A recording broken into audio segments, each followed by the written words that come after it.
Use the operating mode live scan to visualize artifacts and cavities in real time. The EXP6000 visualizes targets on the screen as soon as the probe is just above it.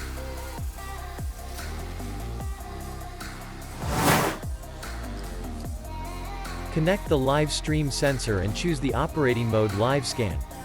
Start the sensor calibration. Do not move the probe during the calibration process.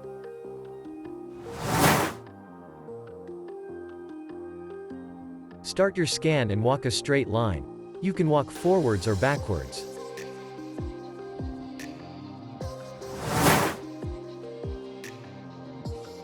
All measured data will be displayed on the EXP6000 screen in real time. The measured values are updated constantly, even when you are not moving.